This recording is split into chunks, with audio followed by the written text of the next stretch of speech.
All right, I'm going to be breaking down straddle pulses.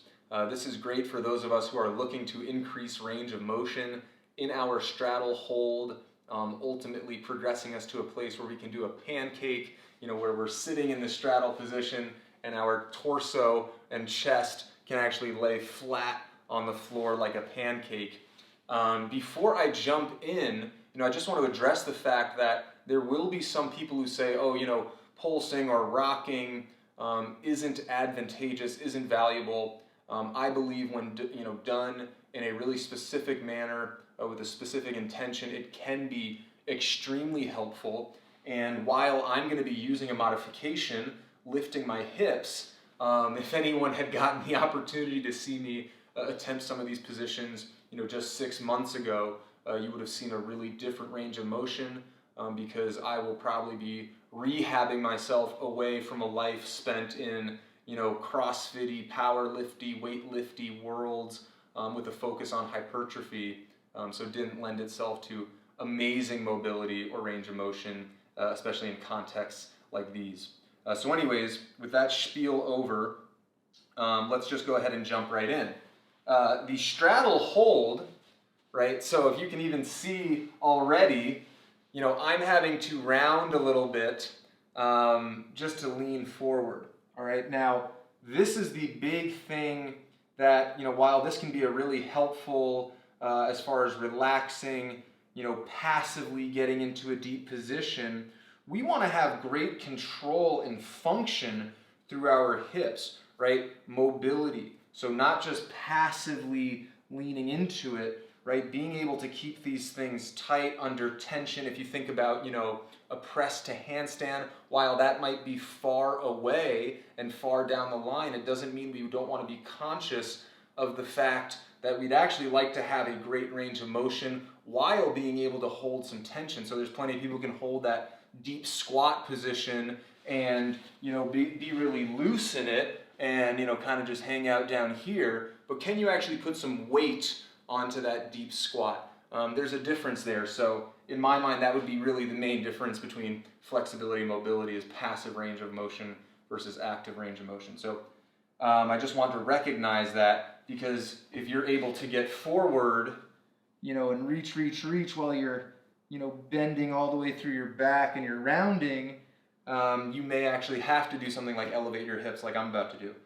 Because ultimately we want a neutral spine, and you'll feel, if you point your toes and you try to get your back flat, whoa, you're going to feel the pressure and tension through your hip flexors. Excellent, right? If you're searching for a strong core and you're feeling it activate here, you're on the right track, okay? So I will show you in my modification how I think we should execute these pulses. I'm showing you over here just so you can get a better sense of my back. But now that I'm here and I have my hips elevated, and I just want to note that just a month ago my hips were a little bit higher, so I'm still at the beginning of my journey in this position, but maybe I'll do a check-in in about 4 to 6 months, and I think you'll see that I'll be even farther along just from practicing certain things like this, along with other aspects of my daily practice, my daily fitness practice. But basically, you're in this neutral position. You can absolutely use your arms as a counterbalance, but you're actually using those hips to pulse you forwards and back, right? And you can see just from here, hopefully, that there's great tension. Pointing the toes are going to help you lock the knees and get tension through your quads, and this is going to help greatly with the tension through your hip flexors. So keeping that back nice and flat, it is a small pulse and it's all coming from my hips. I don't want to be trying to swing from my back to create this pulse.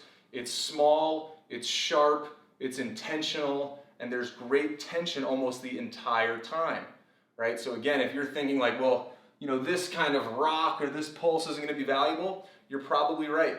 Get great tension first. I feel great tension through my adductors, my groin, my hip flexors, and then I start the pulse process. And just trying to get that end range a little further and further while maintaining great tension. For those of you who feel ready, you may want to use a weight. Now, a plate is usually the recommended variation. However, this is what I have access to in my home, and this is where I do all of my fitness at the moment. So you can grab a plate or a dumbbell. I think a kettlebell might not allow you to really do this well, but a plate or dumbbell, putting it behind your head. Now, because it's back here, I have to keep my spine in a neutral position, right? It's gonna feel too funky if I round. We know that that's not gonna be great. And then if I let it, overextend, it's gonna pull me backwards. So nice neutral position, and I can utilize this tool now to help me with these rocks. I would say, and you can break them up, but if you can get into a place where you're doing 50 pulses and you're able to implement that regularly, you will see massive benefits. And that's along with holds and other hip work, hip mobility work, et cetera, et cetera. But I just wanted to really show you what that pulse looks like, reinforcing that you want to have toes pointed, quads flex, hip flexors under tension, and a neutral spine. And it's really going to change the dynamic of this, process of opening up the hips. But I think many, if not all of you, will find this more valuable than a traditional passive stretch. So have fun with this exercise and have fun implementing it into your fitness practice.